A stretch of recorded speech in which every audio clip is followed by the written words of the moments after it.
O que é política para você? Você se considera um bom cidadão? E se fosse presidente do Brasil, o que faria? A resposta está no questionamento. E no Cidadão Quem, que começa agora. Salve, salve, minha gente! Cidadão Quem na área. Sejam muito bem-vindos, bem-vindas. Eu sou Pamela Lucciola. Esse é o nosso momento de bater aquele papo gostoso, inteligente, também aqui na TV Câmara Salvador. Você que já assiste, já conhece o Cidadão Quem, sabe que esse programa a gente sempre apresenta personalidades para conhecer mais sobre a trajetória de vida, sobre posicionamento político. E olha, hoje a gente vai falar muito sobre moda, viu? Afinal de contas, a moda é política. A moda é um espelho dos nossos tempos e é eminentemente política. A gente vai falar sobre moda através da trajetória do Izan Silva. Ele que é um dos criadores da marca baiana Dendezeiro, que hoje é uma das mais importantes do Brasil. Izan aqui com a gente. Tudo bem? Obrigado. Olha que apresentação linda. Fico feliz demais com isso. Eu que fico feliz demais de ter você aqui. A gente já se conhece já há um tempo. Já atendi outros carnavais. Outros carnavais, literalmente. E venho acompanhando um pouco dessa sua trajetória, Izan, que está numa crescente muito legal. Já começo realmente te parabenizando por essa história aí, que tem muita coisa boa que está rolando, né? Obrigado. Eu fico muito feliz com isso. Na verdade, tudo é sempre uma novidade, né? Sim. E eu gosto de brincar de que antes da Dendezeiro tomar, né, esse corpo que ela tem hoje e de a gente ocupar esse espaço que a gente tem hoje, há muitos anos atrás, quando a gente estava fundando, quando a gente se perguntava o local que a gente queria estar, era justamente passando por esse momento de agora. Olha aí. Então, mesmo a gente já sabendo o que a gente queria construir hoje, quando a gente vive, já é uma surpresa, assim, é muito massa, tem sido muito gostoso, principalmente vendo a moda crescendo, não só a gente crescendo, mas ver o cenário da moda crescendo dentro de outra perspectiva. E crescendo para outros lados, né? Isso. Crescendo principalmente fora do eixo Rio-São Paulo. Isso. A gente vai chegar lá para falar mais sobre isso, mas primeiro quero voltar um pouco no tempo aí e falar da sua infância. Você é daqui de Salvador, nasceu aqui em Salvador, no bairro do Candial. Isso. Me conta um pouquinho sobre sua infância. Nasci no Candial, sou menino criado com vó. Boa. Adoro. Sou filho de uma mulher negra com um pai branco. E, enfim, minha vida foi vivenciando com minha avó e recebendo toda a educação e todo o amor que ela tinha ali para me dar. Aprendi muito com esse amor e com esse cuidado de vó, que é algo que é completamente diferente. Mas, enfim, inclusive meu espaço de moda, né, a minha construção de moda vem muito desse aspecto, né, da forma que eu fui criado e como fui criado. Porque não necessariamente minha família incentivava que eu utilizasse moda como ferramenta, mas foi uma das primeiras coisas que eu aprendi quanto linguagem. Então, quando eu queria mostrar para minha avó e falar para minha avó alguma coisa que eu estava sentindo que eu queria, eu utilizava a moda como essa ferramenta. Você se vestia de uma forma que passava a mensagem. Ela tem uma história que... Nossa... Agora vai contar. Eu amo. Que foi logo quando tava... Porque eu me assumi através da roupa. Eu falei pra minha família que eu era LGBT através do que eu vestia, né? Então foi assim que eles entenderam. Porque eu falei assim, eu não vou sentar pra conversar. Eu acho que eu vou escolher a roupa. E aí eu escolhi a roupa e todo mundo foi entendendo. E aí teve um ano novo, né? Que tinha esse costume na minha família de dar a roupa de presente no final do ano, que era a roupa que você ia usar tanto no Natal quanto na virada. E aí meu tio deu 2 peças de uma grife caríssima para poder usar no final do ano, tal, não sei o que, uma coisa super assim. Só que a forma era muito, tipo assim, era como se eu tivesse mostrado para eles quem eu era e eles me dessem a roupa falando assim, mas acho melhor você ser isso aqui. Sim. Aí era uma camisa polo, chiquérrima. Cortou. Virou cropped. Gente, maravilhoso. Que história maravilhosa. E aí eles falaram, É isso, né, gente? Isso. Quer dizer, ele já mostrou ali para que veio, né? Não só a sua orientação sexual, mas também o que você queria ser na vida. Isso. Essa história realmente é muito boa, porque primeiro mostra já antecipando esse assunto, que é como a moda nos representa, né, Izan? Isso. Até para quem tenta colocar a moda ainda nesse lugar de futilidade. Tô nem aí para o que eu vou vestir. Não interessa, gente. Até o que você não tá nem aí para o que está vestindo, tá passando alguma mensagem.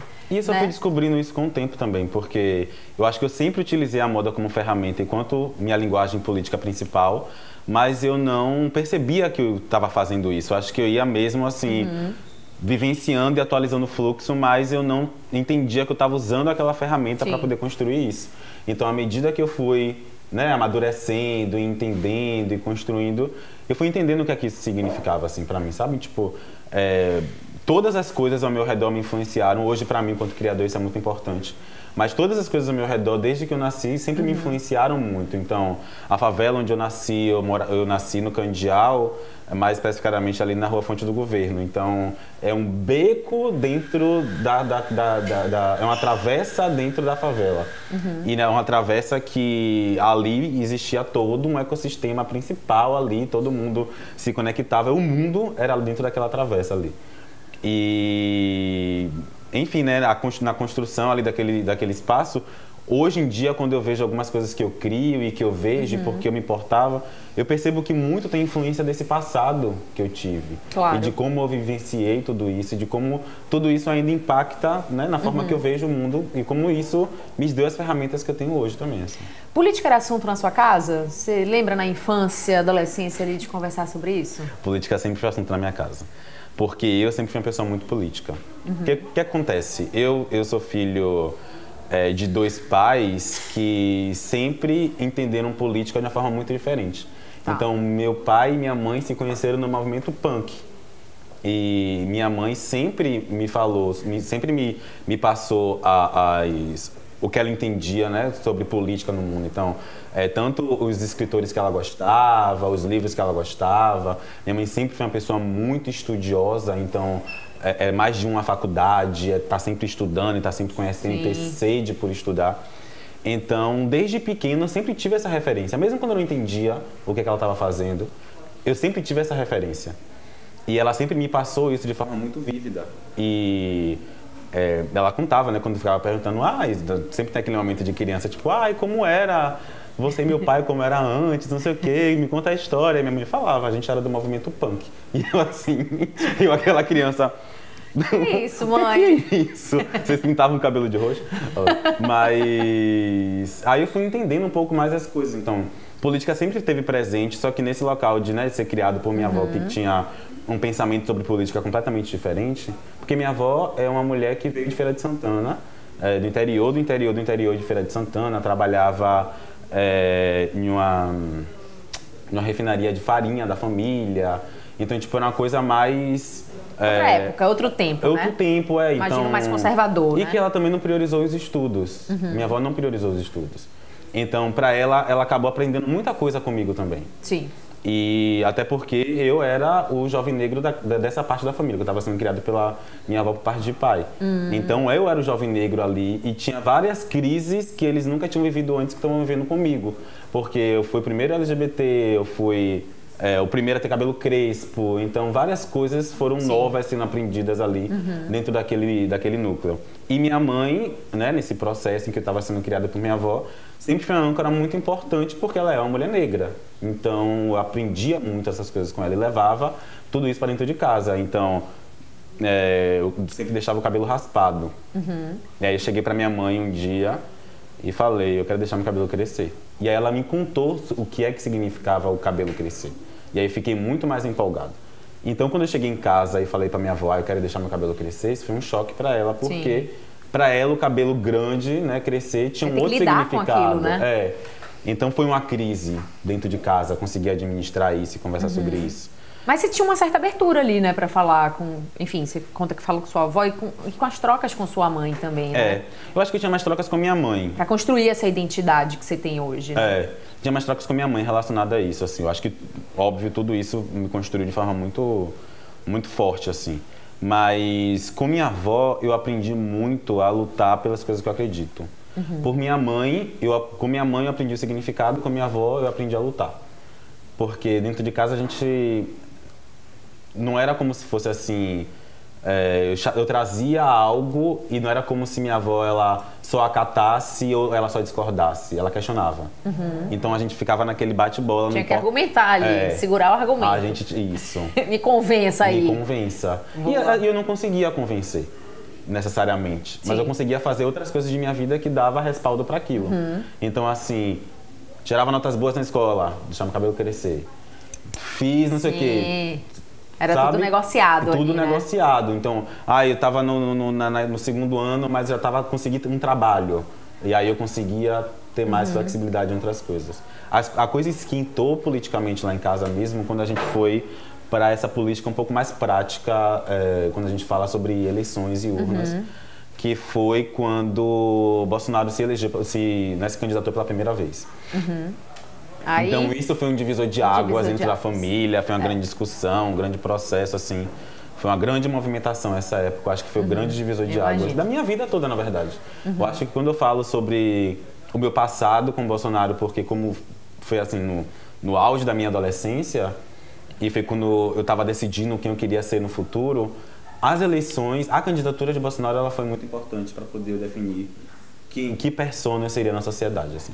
Porque foi quando eu vi de forma mais clara a ruptura, como a polaridade das coisas. Assim. Tem coisas que já não dava mais para negociar, né? Eu imagino. E aí foi importante ver tudo isso. Agora, Izan, eu lembro que em um outro momento de entrevista, a gente conversava sobre o bullying que você sofreu na sua adolescência, né? Sim. Esse bullying que vem muitas vezes travestido aí de brincadeira. Ai, não, é só uma coisinha, uma forma ali de brincar. Mas não é. Inclusive, faço um alerta aqui, porque bullying é um problema sério, né, no Brasil, atinge a maioria dos jovens, principalmente jovens negros, jovens gordos, né, pessoas que estão aí nessas ditas minorias sociais, porque não são minorias na prática, mas são reconhecidas como minorias sociais. Como é que foi pra você? Você sofreu nesse período escolar? Olha, Pamela, eu sofri tanto que depois de anos, esse ano, acho que tem umas 3 semanas, o primeiro diretor negro do Colégio Antônio Vieira, que foi a escola que eu estudei, me ligou para poder pedir desculpa em nome da instituição por tudo que eu vivenciei. Mas demorou, eu tenho 26 anos, eu saí da escola com 15. Nossa, mas que importante isso. Foi muito importante, depois de anos, eu sinto que eu soltei isso finalmente agora, assim, sabe? Tipo, de forma mais... Que botou um ponto ali, Consegui colocar um ponto agora. Porque foram anos de sofrimento, assim. Na escola foram anos de sofrimento. Eu estudava numa escola que educação católica e a maioria das pessoas é uma escola de classe média alta. Então, assim, no meu terceiro ano, de uma turma de 53 alunos, 4 eram negros, assim. Então, o racismo, ele não era só, né, pelo visual, mas ele era de forma prática, acontecia. A gente era chamado de macaco, sabe? Tipo... O bom é que foi uma época que nada mais ficava escondido, então tudo poderia ser escandalizado. E que foi uma época que eu escrevia muito nas redes sociais e falava muito sobre minha vivência. Então, nas redes sociais, eu utilizava as redes sociais como um diário para contar todas as coisas que aconteceram comigo. Então, eu sofri muito racismo, muita homofobia, minhas amigas sofreram muito machismo e a gente não se calava, assim, sabe?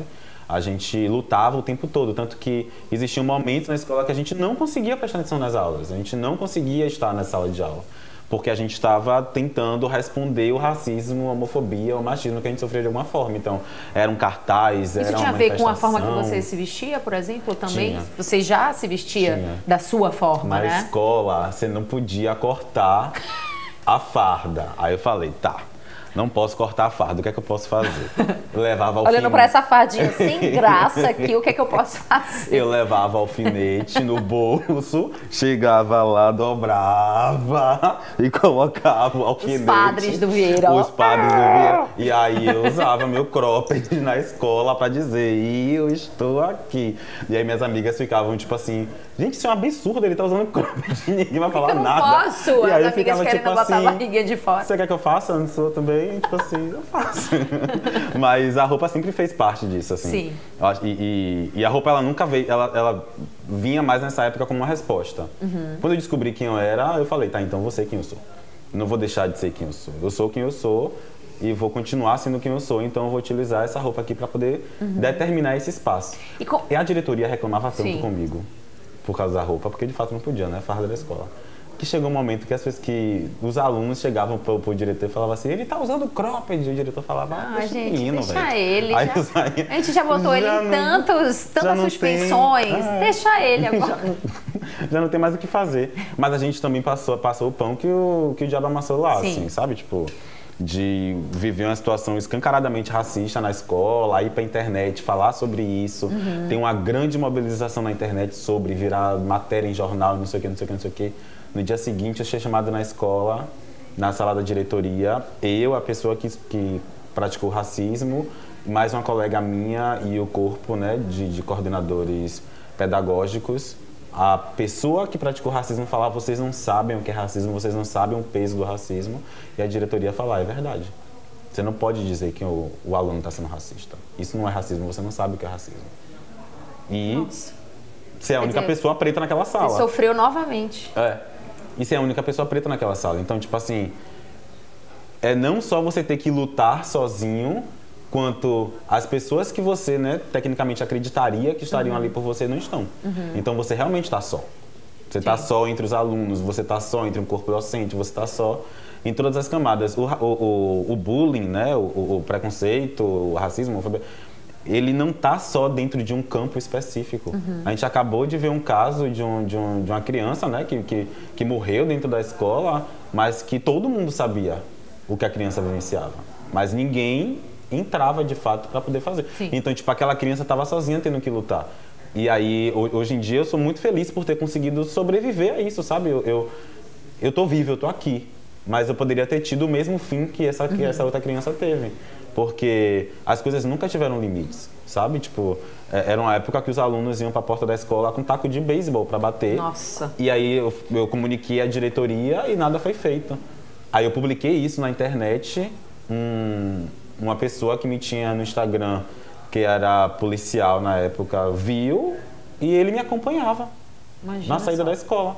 A escola não garantia nenhuma segurança, né? É um absurdo, né? Porque é exatamente esse ambiente que o jovem devia se sentir bem acolhido, seguro, né? E não era.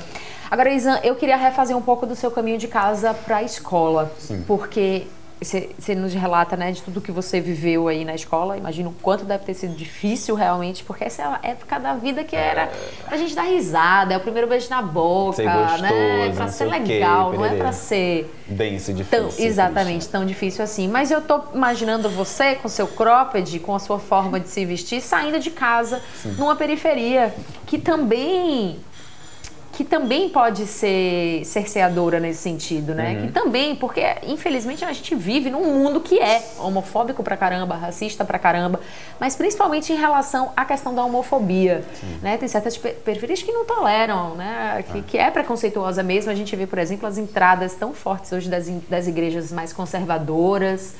Tudo isso gera esse movimento que é muito preconceituoso. Queria que você falasse um pouco disso, de dentro da sua comunidade. Tá rindo. Vai fazer chorar. É porque a história que eu tenho disso é muito... Acho que eu nunca falei sobre isso em entrevista. Sim. Fique à vontade. Tá? Acho que só falei isso para pessoas muito próximas. Meu coração chega a estar assim. Porque... Enfim, acho que eu sempre soube que eu era gay. Sabe? Então, teve um dos meninos que, né, da rua lá, que a gente brincava, para lá, que eu me relacionei, assim, durante um tempo, sabe? Tipo, que foi, acho que uma das primeiras vezes que eu me relacionei com outro homem, assim, foi lá. Mas não era uma coisa que era aberta para as pessoas justamente por causa da homofobia e de como as coisas eram portadas, assim. Só que o racismo, ele age de todas as formas, né? Ele está em todos os lugares. Então, teve um dia que a polícia entrou e matou 12 meninos. E ele foi um desses meninos. Assim. E como eu tinha muito medo da homofobia e de como tudo se portava, eu nunca contei isso pra ninguém. Então, não contei isso pra minha família, não contei isso pros meus amigos, não contei isso pra ninguém. E no dia seguinte isso aconteceu de noite, no dia seguinte eu tinha que ir pra escola. Então, de manhã eu passei por cima do corpo dele porque a polícia nem tirou o corpo. E Nossa. Isso me travou, assim, durante anos, assim, sabe? Tipo, de conseguir me comunicar e falar sobre, porque eu passei muito tempo tendo que sofrer sozinho, calado, assim. Então não podia nem contar pra minha família, não podia contar pros meus colegas, não podia contar pra ninguém. E Porque a minha vizinhança era uma vizinhança que, tipo assim, entendia os LGBTs quanto algo engraçado, assim, sabe? Tipo, não quanto um cidadão. Meio como chacota meio ali como também, chacota, né? Não quanto cidadão que está ali ou que merece um espaço, um abraço ou qualquer coisa do tipo, assim. Então, isso foi muito do que eu coloquei para dentro de mim naquela época. Então, eu não merecia esse espaço de acolhimento naquela época para mim. Sim. Então, eu nunca compartilhei, eu nunca falei. Hoje em dia, tipo assim, eu sei que eu sou foda, né? Então, quando eu passo lá, minha avó não quer sair de lá de jeito nenhum. Ela quer ficar lá para sempre, a voz, né? Tipo, enfim. E aí eu vou lá visitar ela, então quando eu vou para lá, eu sei o local que eu tenho, eu sei a pessoa que eu sou, eu sei. Então, tipo, as pessoas já falam comigo de uma forma completamente diferente, me olham de forma diferente. Como se hoje você tivesse uma proteção, né? Hoje eu sou protegido, é exatamente a sua identidade. por quem eu sou. Mas isso demorou muito tempo, assim, sabe? E eu precisei perder algo muito importante, passar muito tempo sofrendo para conseguir me colocar, assim. Depois que eu superei esse sofrimento, isso não me deixou mais voltar atrás nunca. Nunca. Porque eu vivenciei isso, eu tinha entre 12 e 13 anos. Caramba, Izan. Eu era muito novo. Eu vivenciei isso muito novo. E foi uma cicatriz que ficou durante muito tempo, assim. E que construiu também quem você é hoje, né? Eu sinto muito por você ter passado por isso. Ninguém merece passar por uma situação dessa, é realmente muito difícil. Tem muita gente aí que nos assiste, muito jovem negro que nos assiste, que se inspira muito nessa sua história, na sua trajetória. E mostrar essas fragilidades e as coisas que acontecem na vida torna a coisa mais palpável. Não, é real. Porque as pessoas só veem o fim, as pessoas não veem o meio, nem o início. É isso que eu ia falar, as pessoas hoje me veem de uma forma muito forte. Porque eu sou uma pessoa muito forte hoje em dia, sabe? Tipo, eu sou a pessoa que vai dizer o significado daquilo, e que vai mostrar, e que vai dizer quem eu sou. Porque eu tenho total consciência de que hoje na sociedade eu tenho um papel crucial. Eu sou importante. A trajetória que eu construí dentro do universo da moda, mesmo que ainda muito, né, muito recente, né, ainda muito nova, é uma trajetória que mudou completamente a história da moda. E eu tenho noção disso. Eu sei disso. E as pessoas que acompanham a gente também, quando olham o que a gente constrói, falam disso, dizem isso. Mas as pessoas pouco sabem do que está por trás das cortinas de antes de eu ser forte, antes de hoje eu estar aqui como eu estou hoje, eu precisei ser fraco muitas vezes, assim. Precisei chorar muitas vezes, precisei reprimir muitas coisas. Então até hoje, e é uma coisa que eu falo muito sobre, de que hoje eu digo para as pessoas e para quem acompanha a Dendezeiro e para quem me acompanha, o que eu sempre quis escutar a minha vida toda.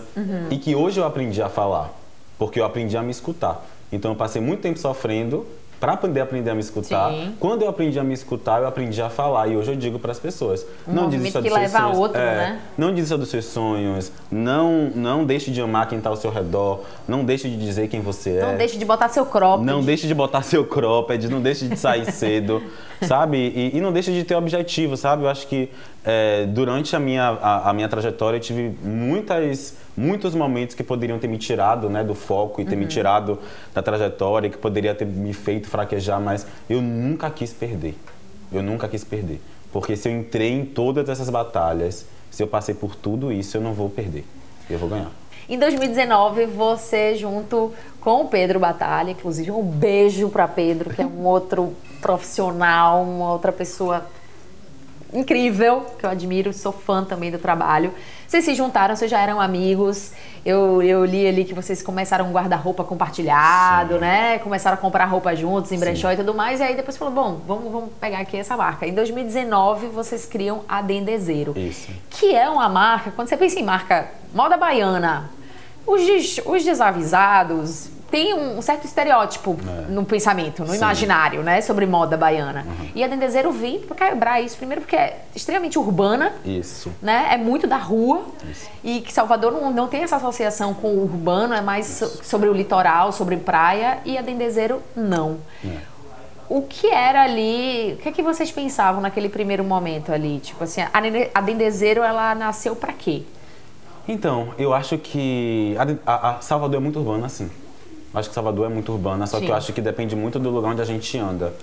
E eu acho que esse foi o ponto de conexão entre mim e Pedro. Sim. Porque a moda sempre foi algo muito gostoso pra gente. E era sempre... Tanto que a gente se aproximou pela forma que a gente se vestia. Porque eu olhei o estilo dele e amei, ele olhou meu estilo, a gente amou. E a gente se aproximou muito por isso também, pela nossa forma de vestir. Então, acho que a gente sempre olhou para uma Salvador muito específica. Sim. E eu acho que a moda, ela é sobre isso, né? Eu acho que, como a moda é uma ferramenta, né, de comunicação, é uma linguagem, uma forma de você se comunicar, existem diversas formas de se comunicar e eu acho que Salvador, ela tem essas diversas formas. Então tem as pessoas do tecido africano, tem a pessoa do turbante, Sim. mas tem a pessoa do bege, tem a pessoa do marrom, tem a pessoa do oversize. Tem a minimalista. Tem a pessoa que é minimalista, tem a pessoa que vai sair toda colorida, mas tem a pessoa que vai sair toda de preto. E eu acho que Salvador é essa pluralidade, essa diversidade. Eu acho que durante muito tempo a gente foi colocado dentro de caixas e eu acho que a Dendezeiro representa muito isso, sobre como a gente não está em caixas. No início da Dendezeiro, quando a gente pensou na marca em si, né, porque a gente começou tudo, tipo, fazendo curadoria em brechó, fazendo intervenção em peças de roupa, experimentando as coisas, tudo muito gostoso, mas aí chegou um momento que a gente queria mesmo desenvolver a roupa, as nossas roupas, porque a gente via que a moda de Salvador era muito ampla e muito plural e que tinha algumas coisas que faltavam ainda e que existia esse público. Então, peças com ajuste, né, que fossem reguláveis no corpo das pessoas, para corpos diferentes. Isso é uma coisa que a gente vivenciava muito, porque a gente sempre falou muito sobre a experiência do provador, né? Que a gente sair de casa, ir no shopping, ir na loja, chegar no provador, você que veste 52, pegar a roupa número 52 e você provar e a roupa é um 46.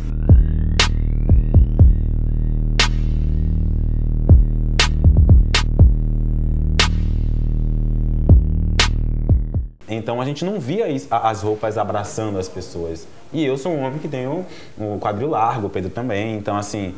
A gente sempre sentiu falta dessas coisas e desse estilo de roupa que vinha de uma outra referência de Salvador. Sim. Então a gente falou, olha, bora criar.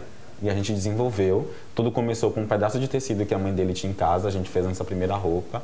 E era uma peça regulável. E aí eu usei para experimentar nas ruas, nos lugares. As pessoas amaram.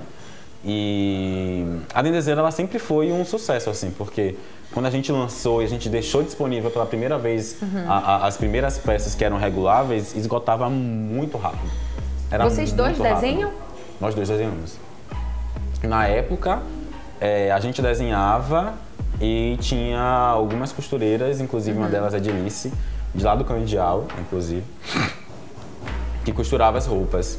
E aí a gente vendia, pererê, parará, foi um sucesso. E aí eu larguei o trabalho, enfim. Ali você já pensava num negócio, ali? Negócio. Tipo, é isso que eu quero, gente. Vou apostar aqui, pegar aqui essa grana e vou investir nisso. Porque tem que ter um investimento também, né? Com certeza. Não, e o investimento da Dendezeiro inicial foi um salário mínimo da época. Sim. Então, eu peguei o salário que tinha recebido naquela época, saí do emprego, investi aquele salário na Dendezeiro. Então, e anos depois eu tenho... uma fortuna na mão, mas eu precisei de um salário mínimo só ali para poder começar e muito esforço para poder começar as coisas. E é interessante isso, né? Porque às vezes a gente tem 10 reais e a gente fala assim, gente, esses 10 reais não vai levar a gente a lugar nenhum. Às vezes é 10 reais que a gente coloca e a gente consegue transformar as coisas. Não pensando de uma forma muito... que a gente entende o Brasil que a gente tem, né? Desigual, e com todas as dificuldades que a gente tem. Sem romantizar, mas às vezes... sem jogar areia no sonho, jogar areia, porque o que a gente tinha naquela época era isso. É um salário mínimo que a gente tem, é isso tudo. Bom, a coisa foi se desenrolando muito bem, já foram 3 edições, 3 da Casa de Criadores? 3 Casas de Criadores. 6 São Paulo Fashion Week, que é o movimento, sei lá, de moda talvez o mais importante, né, do Brasil, que é São Paulo Fashion Week. Porque as coisas acontecem realmente nesse eixo Rio-São Paulo e eu queria entrar nesse assunto agora com você, porque eu queria entender de você sobre essa entrada no Sudeste, né? Porque eu vi, inclusive, que o principal público da Dendezeiro é o público de São Paulo, né? Que Salvador está ali entre o 4º lugar das pessoas que compram na marca. E eu queria entender como é que foi isso para vocês, né? Como é que foi lidar com esse público sudestino e com esse mercado de moda majoritariamente branco. Tem muitas barreiras colocadas para quem não é do Rio e de São Paulo. Olha, eu vou falar que, em primeiro de tudo, eu sou completamente apaixonado pelo que eu faço. Eu amo muito a Dendezeiro, assim. É como se a Dendezeiro fosse, de fato, um filho. Então, me dá muito prazer, para além do dinheiro e de tudo que, né, que um negócio deve trazer. Eu acho que a ideia e o estilo de vida que a Dendezeiro passa, ele emociona. E eu acho que foi isso que aconteceu. Eu acho que a gente passou durante muito tempo falando sobre a moda nacional que falava sobre a mesma coisa. Que debatia a mesma coisa. Que a figura que era construída e que era, né, dialogada ali, né, quanto linguagem de moda, era a mesma. Então, precisava de outras coisas. E a Dendezeiro foi uma linguagem nova, né, e um estilo de vida novo que a gente conseguiu levar para os lugares. Sim. E que as pessoas estavam ali esperando por isso. As pessoas estavam esperando por uma Dendezeiro aparecer. E quando a Dendezeiro apareceu, as pessoas abraçaram ela de forma muito, assim, genuína. Tanto que quando a gente... O próprio mercado precisava da Dendezeiro, O próprio mercado precisava da Dendezeiro. Já estava se falando sobre representatividade, sobre combate ao racismo, né? Essas pautas já estavam mais evidentes. A Dendezeiro veio nesse movimento, né? E sobre um estilo que era impactante, uma forma de se vestir nova. Sim, também. Moda a gênero, né? Falar sobre moda a gênero, falar sobre diversidade de corpos, falar sobre modelagens inteligentes, falar sobre uma nova forma de construir roupa, falar sobre uma nova forma de utilizar cores. Então, as coisas elas tomaram um outro rumo e foram diferentes, assim, quando as pessoas olharam. Tanto que quando a gente... a Dendezeiro funciona de uma forma muito assim, quando a gente fez a nossa primeira matéria, que eu acho que foi uma Vogue. Sim. Acho que a gente fez uma primeira Vogue, a gente saía, tipo, por semana a gente tava em algum canal de matéria de São Paulo. Então tava na Elle, tava na Bazar, tava na Cláudia, tava... Eu tenho tanta revista em casa de matérias que a gente saiu. Sim. Logo que a Dendezeiro foi lançada, porque era o que estava precisando, o que o mercado precisava naquele momento. E aí você soube aproveitar isso para investir no seu negócio. Exatamente. Ganhar dinheiro. E a gente ganhou dinheiro de formas diferentes, porque a gente não só ganhou dinheiro vendendo, porque a gente vendia nossas roupas, nossas coleções que a gente construía, mas a gente ganhou muito dinheiro fazendo collab com marcas também. Então, grandes marcas. A gente foi a primeira marca do Brasil a fazer collab com o Instagram, fez collab com o iFood, a gente construiu que... Quando a gente fala sobre Dendezeiro, a gente literalmente fala sobre um estilo de vida. Então a gente fala sobre uma linguagem, uma comunicação, um tipo de pessoa, um tipo de persona que acho que as pessoas sempre tiveram dentro de si e que talvez estiveram adormecidas ali durante muito tempo e que elas puderam colocar para fora quando a Dendezeiro apareceu. Então, por exemplo, uma empena, que é algo que é tecnicamente zero moda, foi algo que teve a curadoria da Dendezeiro com a Converse. A gente construiu a maior empena da América Latina e está aqui em Salvador, ali no DIC. E é uma empena que transforma gás poluente em oxigênio. Então, tipo assim, a Dendezeiro começou a tocar... Aí, né? A Dendezeiro começou a tocar em lugares, muitos pontos. Em muitos pontos. A gente abraçou muita coisa. E é isso, a gente aproveitou esse momento. Tipo, assim que chegou em São Paulo, estourou, explodiu, a gente falou, a gente não vai sair de Salvador. A gente vai continuar aqui. Porque... um dos maiores diferenciais que a gente tinha no mercado é ser daqui. É uma marca de Salvador, mas que é uma marca de Salvador que impacta lá. Não é São Paulo que está colhendo algo de Salvador e está levando. Não é uma marca de Salvador que está saindo de Salvador e está indo para São Paulo e se torna uma marca paulista. Não, é uma marca de Salvador. Então a gente tem esse período todo de marca, a gente está sempre indo para São Paulo, mas o nosso lugar, nossa sede ainda é aqui. Mas a Dendezeiro blindou vocês do racismo? Não. Nesse meio da moda? Não. A Dendezeiro não blindou a gente do racismo. A Dendezeiro, ela ajuda a evidenciar, mas ela não blindou. Porque esses espaços, eles nunca foram considerados quanto nosso, mesmo sendo nosso. Porque quando a gente via, né, nas passarelas antigamente, tinha muita referência do que a gente construía. Não a gente, exatamente a Dendezeiro, ou eu, Izan, ou Pedro, mas o que a moda de Salvador construía e fazia. Essas referências estavam na passarela, só que não estavam com a nossa assinatura e com a nossa face e com a gente. Então a gente começou a tomar conta desse espaço. Então é diferente. Só que as pessoas, elas nunca deixaram de mostrar sua insatisfação por a gente estar lá. As pessoas sempre ficaram insatisfeitas. Então é algo que a gente sempre luta e batalha, e o mais legal de tudo, né, que é uma coisa que a Dendezeiro tem, que eu amo, inclusive, teve várias matérias nessa última edição de São Paulo Fashion Week que a gente fez, que as revistas estavam falando que a Dendezeiro é uma marca que tem fã. e que tem fã de verdade. Tipo assim, a gente chegava lá no andar, né, onde ia ter o desfile no shopping lá em São Paulo. Sim. Tava lotado de gente vestindo dendezeiro e ninguém tinha convite para entrar na sala. As pessoas só estavam lá. Isso foi tipo assim, massa, né? mágico, e é engraçado, tipo, ver as matérias falando a dendezeira é a marca que arrasta multidões de fãs e não sei o quê, porque as pessoas acreditam nesse estilo de vida, nessa força, Sim. Vou vencer. Que é muito representativo. Vou vencer, vou estar ali, vou estar na frente, vou falar sobre, não vou ver as coisas acontecendo e ficar quieto e só fazer o meu trabalho. A Dendezeiro sempre foi uma marca política. A gente declarou nosso apoio político nas últimas eleições de forma aberta e pública. Porque moda é política. Moda é política, eu não tenho como não falar. A gente não tem como não falar. A empresa ela não pode se posicionar porque a gente vai enviesar, porque isso, porque aquilo. Eu entendo o posicionamento de muitas pessoas, principalmente as negras, de não quererem fazer isso para poder proteger seus negócios. Mas eu não escolhi esse caminho para a Dendezeiro. Assim. A gente não escolheu esse caminho. A Dendezeiro, ela fala, ela diz, ela dialoga com as pessoas. Eu acho que isso que faz a gente estar aqui até hoje, porque a gente sempre mostrou o nosso apoio e quem a gente é. Se a gente voltar há vários anos atrás, a Chanel, a Dior, a Balenciaga, todas essas marcas que hoje são grandes grifes, são marcas políticas. Sempre foram espelho do seu tempo, né? Elas sempre declararam seus apoios políticos, o que elas vivenciavam, o que elas achavam interessante. E como os movimentos sociais sempre tiveram representatividade na moda, né? Se a gente pensar, por exemplo, nos Panteras Negras, a forma que eles se vestiam, aquela forma ali era uma forma de resistência, era uma atitude política. Se a gente pensar na primeira, segunda onda do movimento feminista, a forma que as mulheres se vestiam, o ato de queimar o sutiã, tudo isso é muito representativo e é extremamente político. Sim.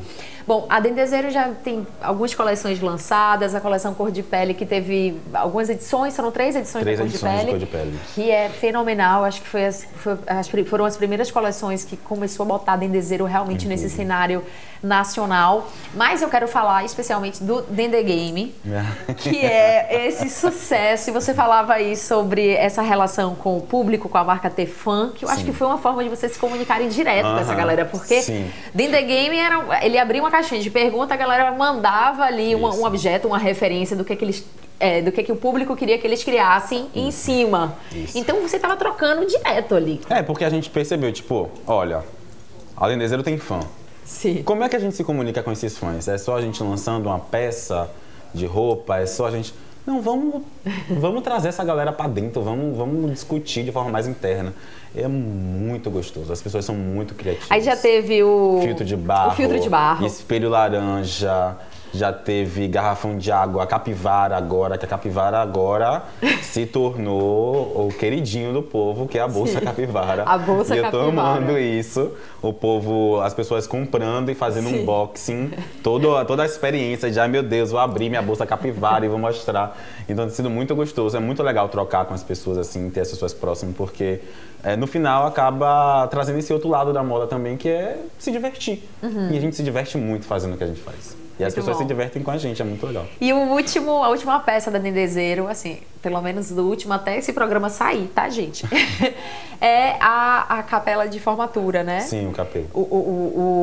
Como chama mesmo? Capelo. O capelo, perdão. O capelo de formatura, que é um capelo adequado para um cabelo crespo, para um cabelo black. Isso. O poder dessas peças de se comunicar e de ser tão representativo e de realmente preencher essa lacuna que você falou aí sobre quando você criou a Dendezeiro, né? Sobre por que fez sucesso tão rápido? Era uma demanda, precisava daquilo dali. Não, e a Dendezeiro, a gente já vivenciou várias situações dessas. Eu estava falando sobre a experiência do provador e a gente lançou uma collab com a CIA que as peças da gente, foi um pedido que a gente fez para a CIA para desenvolver essa coleção, que as peças elas estivessem não na área masculina nem na feminina, estivessem no meio da loja, como a gênero, e que as peças elas fossem reguláveis todas. Então tudo que a gente construiu foi assim. Foi uma das coleções que esgotou mais rápido da C&A, porque essa demanda já existe. As pessoas já estavam esperando. Então o capelo foi a mesma coisa. A gente já estava com o projeto do capelo desde o ano passado na mão. E a gente sempre achou incrível, inclusive foi um momento que estava se discutindo cotas raciais nos Estados Unidos. E aí essa discussão acabou respingando aqui no Brasil também. Sim. Então a discussão sobre o cabelo estava muito em voga, né? Estava muito ali, então a Gucci, né, a agência chegou até a gente, tipo, olha, a gente tá com a Gucci aqui para poder colocar esse projeto na rua. E a gente, bora. Então a gente desenvolveu 4 capelos. Cada cabelo, ele é inspirado num tipo de cabelo diferente. Então tem dread, tem as pessoas que usam turbante, Sim. tem o cabelo crespo, cabelo cacheado. Então a gente quis construir um cabelo que todas as pessoas possam usar. Pessoa que tem cabelo liso, pessoa que tem cabelo cacheado, mas você tem a possibilidade de usar. Todo mundo tem a possibilidade de usar. Não aquele cabelo que estava engessado há anos atrás, que a maioria das pessoas não usavam. E que foi muito interessante quando a gente lançou, porque quando a gente lançou, a gente já não deixou disponível no mercado assim que lançou. Sim. Lançou a campanha e foi um boom. Começou um movimento no Twitter das pessoas postarem suas fotos de formatura. E todas segurando... Com os cabelos mal encaixados. Não, segurando o cabelo aqui. Sim, porque não conseguia usar. Porque não colocava na cabeça. Então, às vezes a gente não percebe o quanto a moda faz tão parte do nosso dia a dia. E tá com a gente o tempo todo. E às vezes a gente precisa desenvolver projetos como esse para poder fazer as coisas acontecerem. É o que eu sempre falo. A gente tem grandes ideias. Os jovens negros desse país têm grandes ideias que podem mudar o mundo. Eu acho que a única coisa que falta é investimento mesmo. Falta investimento, falta olhar para isso. E eu agradeço muito, né, a Vult por ter chegado e colocado dinheiro nisso, porque foi a forma que a gente conseguiu viabilizar. Hoje a gente está, nesse momento agora, a gente está finalizando a construção dos 1000 capelos que a gente vai doar para as universidades do sul da Bahia. Então, é um processo que, para poder a gente conseguir construir, a gente precisa, né, de uma grande força do nosso lado, porque infelizmente a gente não tem força para fazer isso sozinho.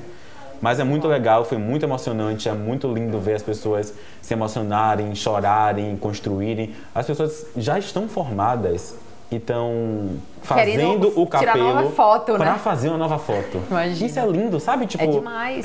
As pessoas isso quererem... é sobre resgate, né? Isso. É sobre, tem aquela lacuna ali, mas peraí, agora eu vou conseguir curar. Preencher, né? A moda cura, velho. A moda cura, a moda é potente. A moda, ela tem um potencial de ser um agente transformador da sociedade de forma política, de forma emocional, de todas as formas, assim. Eu acho que a gente tem que olhar para a moda cada vez mais de uma forma madura, sabe? Tanto que o projeto do cabelo se tornou um projeto de lei. Sim. E que foi algo que deixou a gente, assim, extasiado. Demais. Porque eu tinha acabado, né, de fazer o desfile em São Paulo, exausto, pós-desfile. Vou tirar férias, vou descansar, não quero sair de moda, chega. E aí eu recebi aquela mensagem, tipo, Izan, falando assim, olha, a gente construiu esse projeto aqui e eu queria te mostrar e ver o que é que você acha. E eu comecei a acabar de chorar dentro do carro, assim, porque eu não tinha imaginado a potência que isso tinha, assim, dessa forma. E foi muito lindo de ver, assim. Então, a importância da gente ver como a moda, ela é extremamente política, 100% política. Totalmente. E desenvolver um cabelo desse é se posicionar politicamente. Izan, e religião? O que é religião pra você? Você se considera um cara de fé? Eu tenho muita fé. Tenho muita fé. Eu acho que sem fé a gente não vai pra lugar nenhum, assim. É uma coisa que, dos ensinamentos que meu pai de santo me traz, né? Você pode fazer tudo, mas você não pode deixar de acreditar. Porque é a fé que te move. E, enfim, falar sobre Salvador... A religião influencia no seu trabalho também? Falar sobre Salvador é falar sobre religião, é falar sobre um estilo de vida. Eu acho que o candomblé em Salvador, ele trata muito sobre como a gente se comporta, o nosso dia a dia, a nossa forma de se vestir, o que a gente come, o que a gente veste, tudo. Então, absolutamente a moda faz parte do que a gente constrói. A gente construiu, inclusive, algumas coleções inspiradas no candomblé. Tem uma coleção que a gente construiu que chama Tabuleiro, que é dividido em 5 momentos e cada um desses momentos é inspirado em um prato do tabuleiro da Baiana de Acarajé. E cada um desses pratos tem uma correlação com algum orixá. Sim, sim. Então, isso tudo foi construído e levado ali para São Paulo Fashion Week. Várias pessoas não faziam a menor ideia sobre o que é que a gente estava falando. Muita gente que nem gosta, tipo, que maravilha, daqui a pouco, opa! Um acarajé? Mas acarajé de religião? Aquele bolinho de dendê? Então, é muito legal que a gente, né, utilizando moda como educativo. Mas as pessoas realmente não... Isso foi um choque pra gente, tipo assim, meu Deus, o povo acha que o acarajé é frito no óleo de soja, né? E é Brasil. E não é assim que funciona. Então, o candomblé, né, a religião tá sempre muito ali com a gente. E é a nossa bengala do nosso dia a dia mesmo. Sem fé a gente não vai pra lugar nenhum. E, inclusive, Dendezeiro, o nome da marca Dendezeiro, ela é principalmente porque Salvador, né, a Bahia em si, é uma das maiores costas de dendê do mundo. Então, se a gente estiver no Japão e assim, a gente falar dendezeiro e as pessoas forem pesquisar no Google, vai ter uma referência, vai saber ali que veio da Bahia. Mas também porque a gente é muito devoto de Ogum. Ogum é meu pai, Ogum é meu caminho, assim, amor de minha vida. Então, e o dendezeiro, né, várias coisas, né, que vêm do dendezeiro fazem parte da energia de Ogum, então a gente colocou esse nome também por causa disso. Muito bom. Mas a religião está em tudo. E a religião é política também. É, política também, E falando nisso, já partindo da religião para essa política mais institucional, você já se imaginou, sei lá, daqui a uns anos, em, sei lá, atuar na política mesmo, assim, tipo, vereador de Salvador, entrar para a política? Seria não. Não imaginei. Sim. Não imaginei. Eu acho que eu não imaginei porque... Eu acho que talvez já pensei nisso antes. Não vou dizer, nunca pensei nisso. Porque eu vou te dizer, conhecendo você e seu posicionamento, eu falei, rapaz, não duvido não, viu? Porque eu sempre fui uma pessoa que falei muito sobre as coisas, assim, eu sempre gostei muito. E as pessoas sempre falavam muito sobre isso. Mas eu acho que eu encontrei na moda o meu... Seu lugar. Eu acho que eu encontrei o meu papel político dentro da moda, assim. Eu acho que encontrei. Porque até pensando em relação à moda na política, na política institucional, a forma que os deputados se vestem, aquele terno, aquela coisa enfadonha, né? Que é para igualar todo mundo, para confundir, inclusive, a cabeça da gente, né? Porque a gente não sabe nem diferenciar quem é quem ali, naquele espaço, porque se vestem de forma monótona e igual, né? Existe, inclusive, um protocolo que se é dado para indicação. Você deve se vestir dessa forma, né? Até hoje existe esse protocolo. E aí entra personalidades como a Érica, por exemplo, e outras pessoas que já se vestem diferente e falam, não, sou deputada e eu vou me vestir assim, né? Porque é muito representativo isso também, né? De como passa essa mensagem.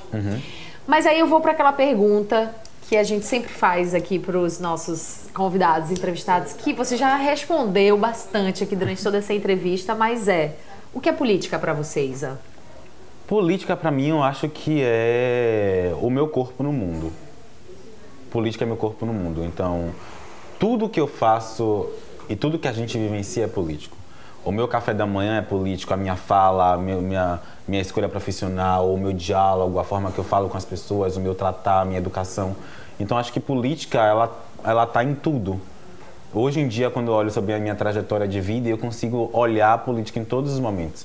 Tanto nos momentos tristes quanto nos momentos felizes. Então, a política sempre esteve ali. Então, acho que a política é a nossa grande ferramenta, é como a gente se coloca no mundo, é como a gente diz quem a gente é. E é uma ferramenta que a gente sempre, né, é uma ferramenta que a gente sempre precisa utilizar.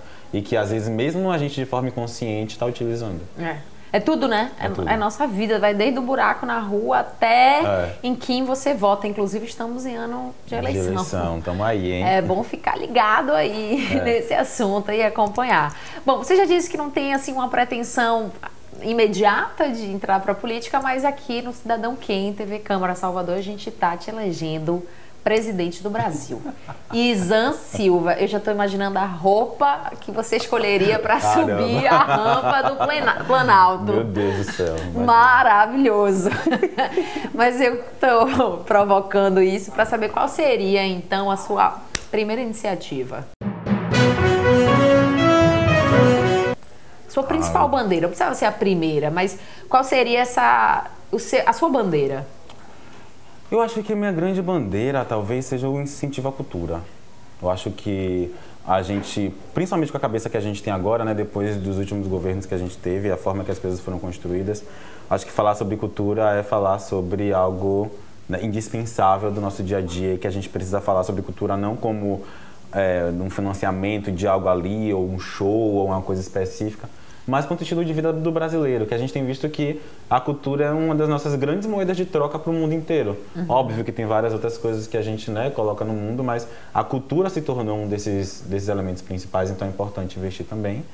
E aí, não sei, eu acho que no mundo meio utópico, talvez, taxar de forma mais específica grandes fortunas, sabe? Tipo, tem uma lei que olha, até aqui você vai, chegou aqui, a gente vai começar a trabalhar com essa fortuna de uma forma diferente, de incentivo para as comunidades. Pega a deixa de Anitta, né? Pega a deixa de Anitta e coloca... Ninguém precisa ser tão rico assim, né? Tem uma hora que você não precisa ser trilionário, gente. Pra que uma pessoa vai concentrar tanta quantia de dinheiro, que essa quantia, e é engraçado, né? Porque, às vezes, 1/100º dessa fortuna, ela muda tudo, a trajetória, né? de uma família inteira, assim, sabe? Tipo, de uma rua, de uma comunidade inteira. Totalmente. E 1/100º disso, assim. Então, acho que seria muito sobre isso, de olha, você chegou até aqui, você tem que retornar para a sociedade algo. Eu acho que é muito sobre isso, sobre como as pessoas também retornam para a sociedade o que elas construíram com o patrimônio, né? Izan, vou esperar essa candidatura. Eu acredito.